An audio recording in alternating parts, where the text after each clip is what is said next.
사람들이 하는 말 중에 약속은 깨라고 있는 거야 라는 그런 말이 있습니다. 좀 희한한 말이죠. 약속을 깨라고 있다라고 하는 이 말이 좀 희한한 말인데, 약속을 지키라고 있는 거지 왜 또 깨라고 있는 거냐라고 하는 이 말은 아마도 사람들이 약속을 잘 지키지 않으니까 그 약속을 잘 지키지 않는 사람들을 비꼬면서 하는 말이 바로 이 약속은 깨라고 있는 거야 라는 그런 말인 것 같습니다. 사람들은 약속을 하고 쉽게 바꿔버립니다. 약속을 한 그 일시와 시간 또는 장소 등을 멋대로 바꿔버리기도 하고, 또 심지어는 약속 시간 얼마 안 남겨놓고 한두 시간 정도 약속 시간을 남겨놓고 약속을 깨기도 합니다. 때로는 정말 급한 일이 있어서, 정말 피치 못할 사정이 있어서 어쩔 수 없이 약속을 깨는 경우가 있을 수 있겠죠. 그럴 만한 사정이, 이해할 만한 사정이 있을 수 있습니다. 그런 것까지 안 된다고, 절대 안 된다고 얘기할 수는 없는 거니까요. 그런데 그런 피치 못할 사정이나 이해할 수 있는 사정 이외에 대부분의 약속을 깨는 이유는 나의 편익과 이익 때문입니다. 쉽게 얘기하면 내 원함 때문이죠. 요즘 흔히 이제 젊은 세대들 중에 MBTI라는 게 있습니다. 이렇게 성격을, 이렇게 유형을 이렇게 몇 가지, 16가지인가로 나눠 있는 MBTI라는 게 있는데, 거기에 보면 이제 크게 I형이 있고 E형이 있답니다. E형은 좀 활발한 외향적인 사람, I형은 내향적인 사람이라고 얘기해요. 저도 이렇게 그거 보니까 저도 I형이더라고요. 내향적인 편인데, 그 내향적인 사람들의 특징이 뭐냐면 사람 만나는 약속을 싫어하는 겁니다. 그래서 약속을 깨지면 오히려 집에서 쉴 수 있다, 좋다, 이런 마음이 든다라고 얘기를 해요. 저도 가끔 그럴 때가 있어요. 피치 못하게 약속이 깨지면 집에 있는 게 너무 좋더라고요.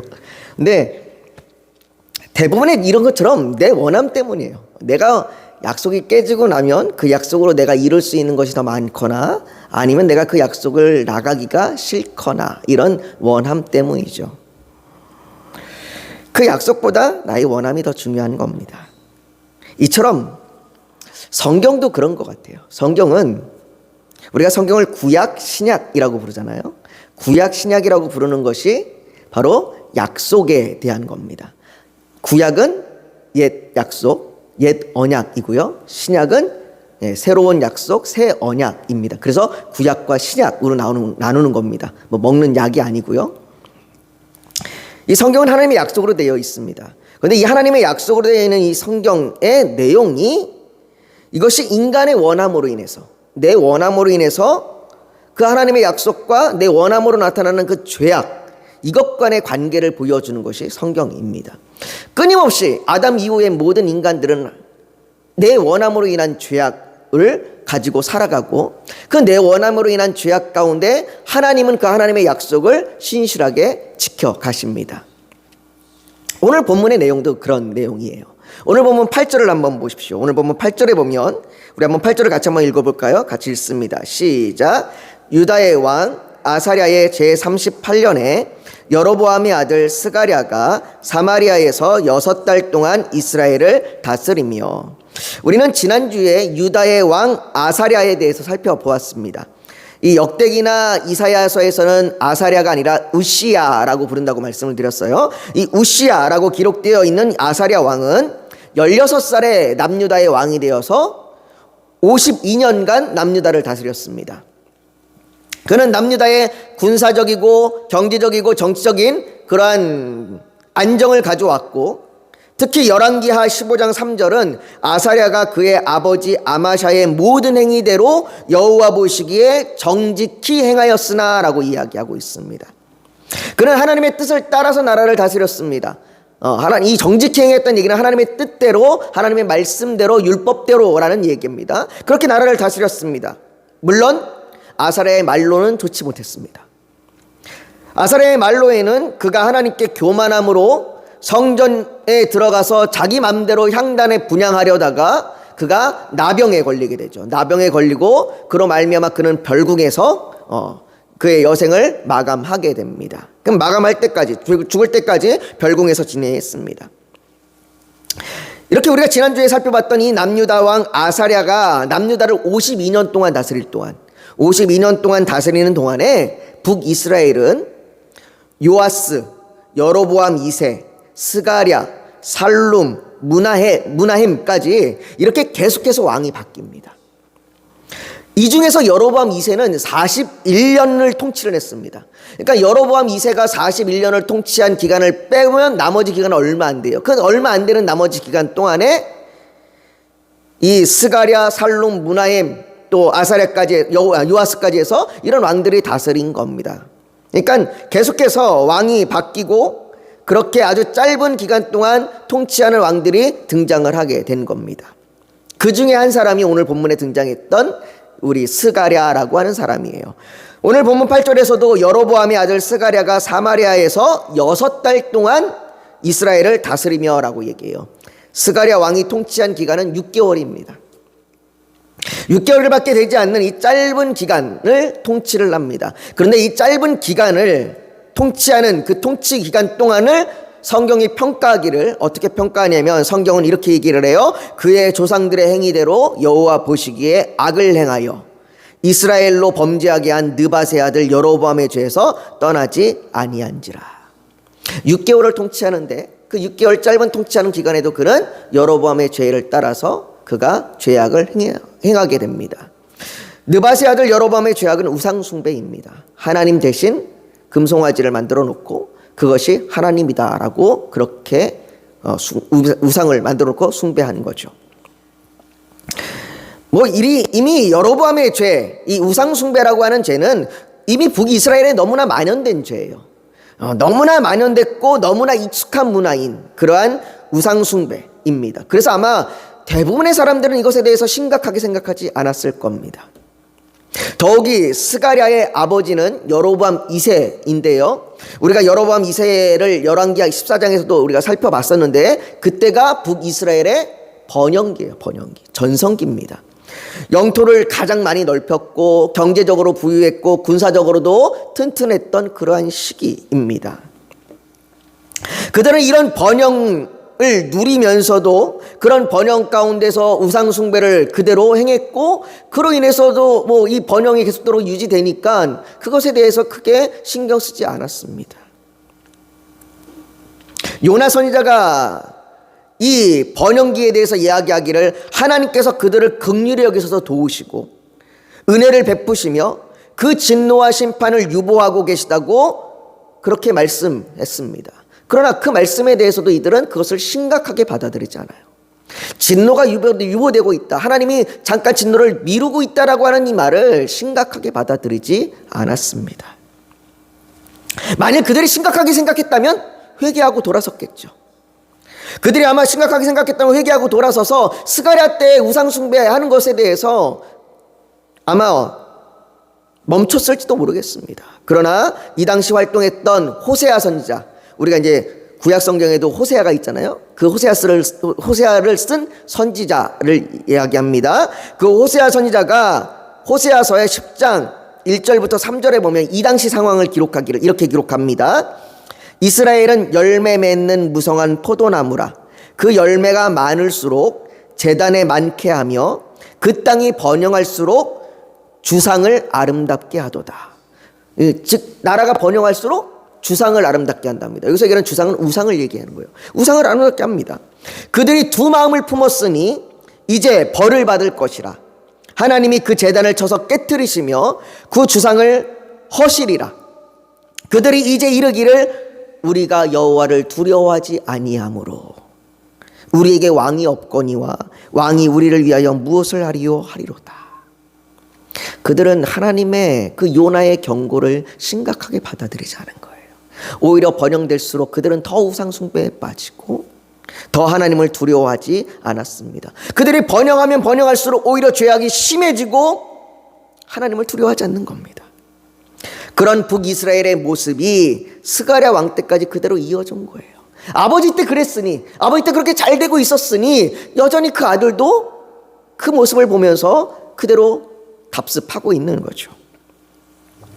호세아 선지자는 너희가 자기를 위하여 공의를 심고 인애를 거두라. 너희 묵은 땅을 기경하라. 지금이 곧 여호와를 찾을 때니 마침내 여호와께서 오사 공의를 비처럼 너희에게 내리시리라. 이렇게 말하지만 그들은 여호와 하나님의 공의에는 관심이 없습니다.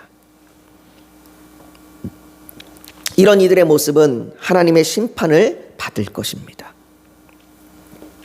여러분, 우리는 스가랴 왕이 어떤 통치를 했고 어떻게 다스렸는지 알지 못합니다.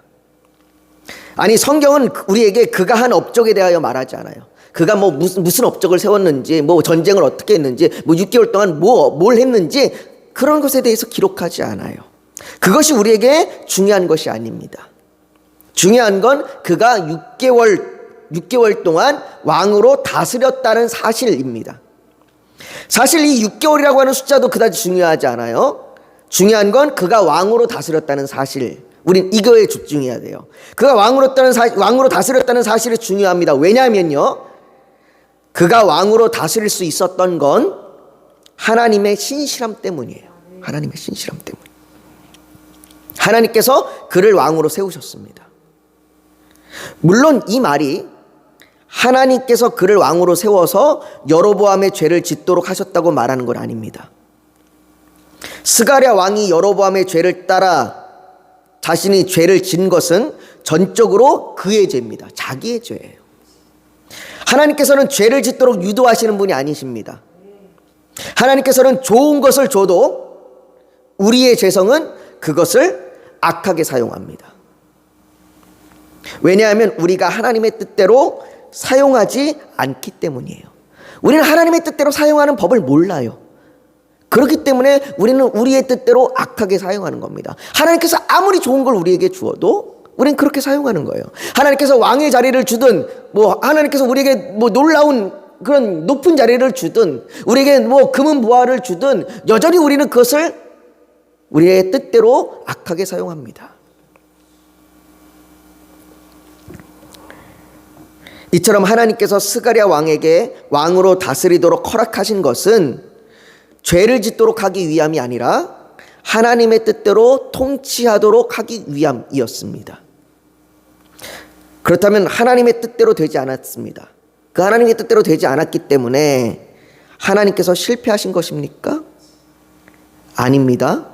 하나님께서는 이 모든 것을 통해, 심지어 인간의 죄악을 통해서도, 이 스가랴 왕의 죄악을 통해서도 하나님의 궁극적으로 자신에게 원하시는 그 뜻을 이루십니다. 그러니 하나님께서 실패하셨다고 말할 수 없어요. 보십시오. 10절도 마찬가지예요. 10절이 이 스가랴 왕의 통치의 끝을 기록하는데요, 이 10절에 스가랴 왕의 통치의 끝을 이렇게 기록합니다. 야베스의 아들 살룸이 그를 반역하여 백성 앞에서 쳐 죽이고 대신하여 왕이 되니라. 스가랴 왕이 무슨 일로 백성 앞에 섰는지는 모르겠습니다. 그가 행사가 있었던 건지 아니면 예배를 드리려고 그 우상 앞에 모였던 건지 그건 잘 모르겠어요. 여하튼 백성들 앞에 섰습니다. 그러나 그 백성들 앞에서, 백성들이 다 보고 있는 앞에서 반역이 일어났습니다. 반역이 일어나서 살룸이 스가랴를 죽여버립니다. 백성들 앞에서 이 반역이 일어날 정도면 스가랴의 통치가 백성들에게 그렇게 크게 유익을 줬던 그런 선한 왕은 아니었던 것 같아요. 여하튼 이 반역은 은밀하게 이루어진 게 아닙니다.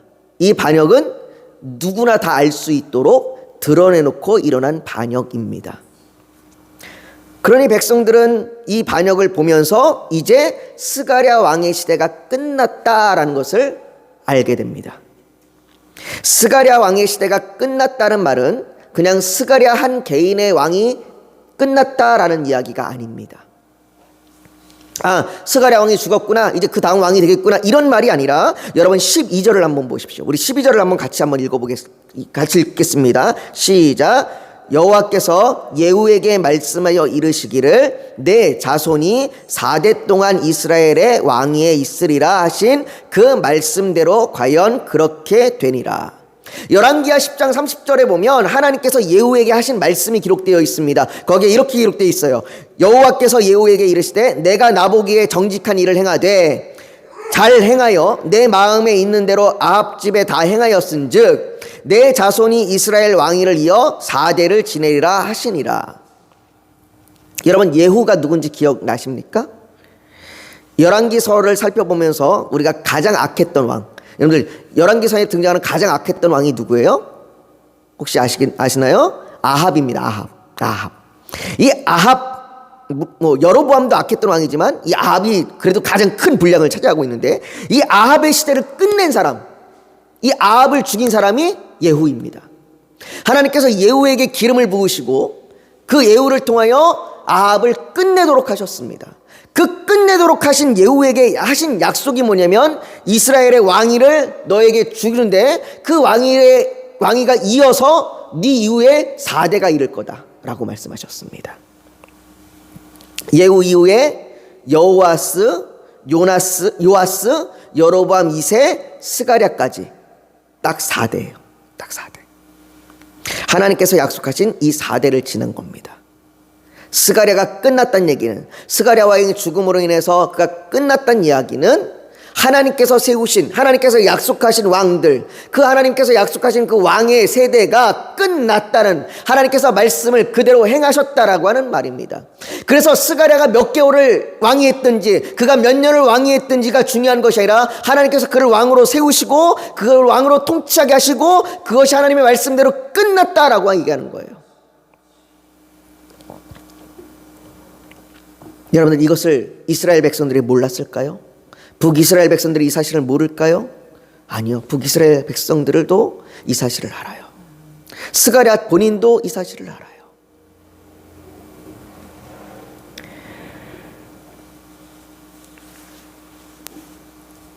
하나님께서는 약속하신 4대를 지낸 겁니다. 4대를 지내서 왕을 세우신 겁니다. 그러나 이들은 하나같이 여로보암의 죄를 따랐습니다. 하나님의 뜻과 다른 길로 갔습니다. 여러분, 하나님께서는 신실하게 자신의 약속을 지키셨습니다. 그러나 하나님의 약속의 보증이, 내가 약속을 지킬 거야 라고 하는 그 보증이 그들이 죄악을 짓도록 허락한 것은 아닙니다. 그들은 그들의 죄악으로 인해서 진노의 잔을 마실 것이고 심판을 받을 것입니다. 이제 스가랴 왕 이후에는 일정한 하나의 왕조가 나타나지 않습니다. 스가랴 왕 이후에는, 이제 이후로 등장하는 그 왕들은 계속해서 반역의 역사가 기록됩니다. 죽이고 왕이 되고 죽이고 왕이 되고 죽이고 왕이 되는 일들이 계속해서 반복해서 이루어집니다. 그리고 불과 20년도 채 되지 않아서 북이스라엘은 아수르에 의해서 완전히 역사 속으로 사라질 겁니다. 그들은 그들의 죄악으로 심판을 받은 겁니다. 그럼에도 호세아서 11장 8절은 에브라임이여 내가 어찌 너를 놓겠느냐, 이스라엘이여 내가 어찌 너를 버리겠느냐, 내가 어찌 너를 아드마같이 놓겠느냐, 어찌 너를 스보임같이 두겠느냐, 내 마음이 내 속에서 돌이키어 나의 긍휼이 온전히 불붙듯 하려다 라고 말씀하십니다. 하나님은 자신의 그 약속을 신실하게 이루시고 그들의 죄악을 지켜보면서도 하나님의 마음은 여전히 그 긍휼하심에 불붙듯 일어나서 그들을 심판하시고 징계하시면서도 여전히 그들을 남겨두시는 그 하나님이십니다. 그 하나님의 긍휼하심은 우리 죄악의 진노의 잔을 자신의 아들 예수 그리스도에게 부으셨습니다. 예수 그리스도는 죄가 없으시기에 그 어떤 진노도 받을 이유가 없으십니다.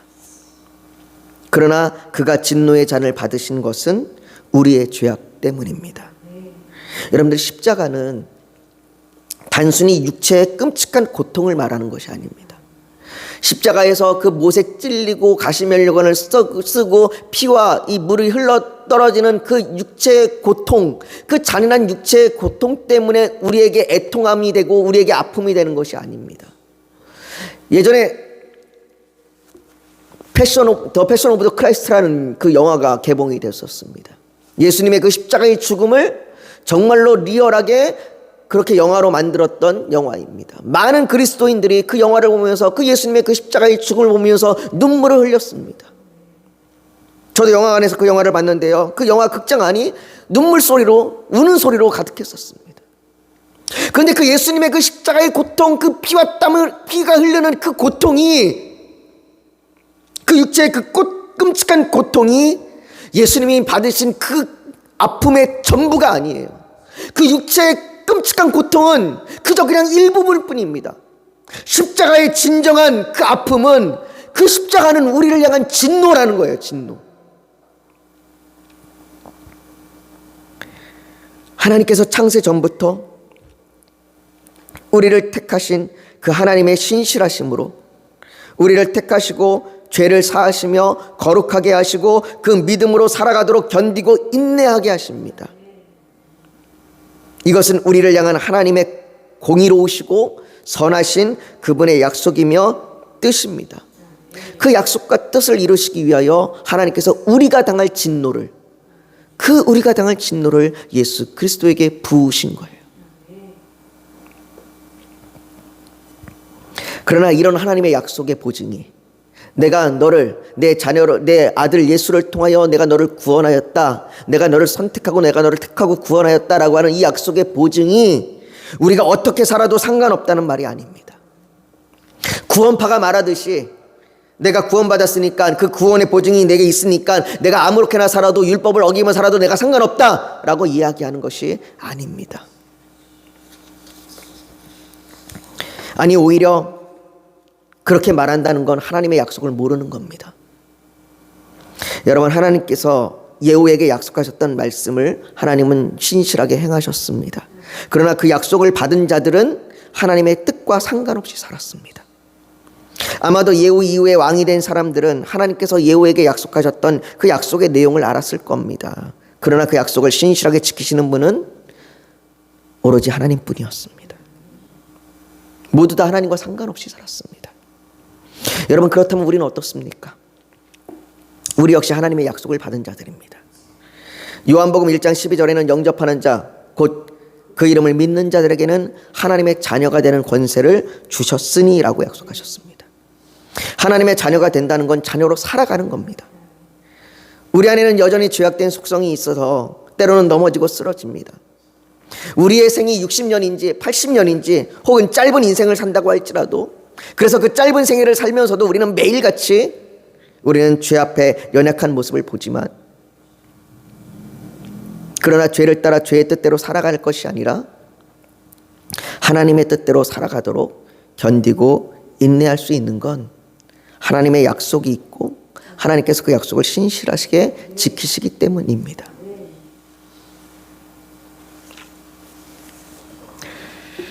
우리가 스가랴처럼, 아니 예후 왕조 전체처럼 하나님의 약속이 있음에도 불구하고 우리가 우리 뜻대로 내 마음대로 살아가는 그런 인생이 아니라, 우리가 궁극적으로 하나님께서 원하시는 그 하나님의 뜻을 이루기 위하여 오늘도 우리가 약속된 하나님의 자녀로서 우리가 살아가기를 주의 이름으로 축복합니다. 오늘 그래서 우리가 같이 좀 기도하고 싶은 것은, 우리는 연약하고 우리는 약해서 우리는 종종 쓰러지고 넘어지지만, 그러나 우리가 하나님의 약속의 그 신실하심을 바라보면서, 하나님, 내가 오늘도 내가 내 뜻이 아닌 하나님의 뜻대로 살기를 소망합니다. 나를 견디게 하시고 인내하게 하여 주시옵소서. 우리가 지금 구하며 나아가길 원합니다. 내가 하나님의 뜻과 상관없이 살아가는 자가 아니라, 내가 하나님의 약속과 상관없이 살아가는 것이 아니라, 아니 오히려 그 하나님의 약속 때문에 내가 방종으로 내가 내 마음대로 살아가는 인생이 아니라 하나님의 약속이 있기에 오히려 그 약속을 지키며 살아가는 그런 자가 되게 해달라고 우리 시간 주님 앞에 지금 기도하며 나아가길 원합니다. 거룩하신 아버지 하나님, 우리가 하나님의 약속을 받은 자들로서 하나님의 약속을 받은 자로 신실하게 살아가게 하여 주시옵소서. 아버지 하나님의 그 약속 안에서 우리가 주여 견디며 인내하며 우리가 정말로 믿음의 자녀로 살아갈 수 있도록 우리를 도와주시옵소서. 때로는 넘어질지라도 우리의 원대로 우리의 뜻대로 살아가는 것이 아니라 정말로 궁극적인 그 하나님의 선과 그 궁극적인 하나님의 나라를 위하여 살아갈 수 있도록 우리를 도와주시옵소서. 아버지 하나님, 그 예후 왕조의 모습을 보면서 그들이 하나님의 약속을 받았음에도 불구하고 그들의 뜻대로 살아가는 그들의 모습을 보면서 우리가 우리를 돌이켜 보게 하여 주시옵소서. 아버지 하나님은 그들의 모습 가운데서 여전히 그들을 향하여 긍휼하심을 베풀어 주셨습니다. 아버지 하나님, 주여 우리를 불쌍히 여겨주셔서 우리를 긍휼히 여겨주시옵시고 우리에게 주여 성령으로 우리를 더 도와주시옵소서. 아버지 하나님, 우리의 기도 가운데 함께하여 주시길 원합니다. 우리 교회를 붙들어 주시옵시고 하나님 우리의 교회의 소망이 되어 주셔서 우리를 인도하여 주시옵소서. 아버지 하나님 우리의 성도들에게 믿음을 주셔서 그 믿음을 가지고 살아갈 수 있도록 인도하여 주시옵소서.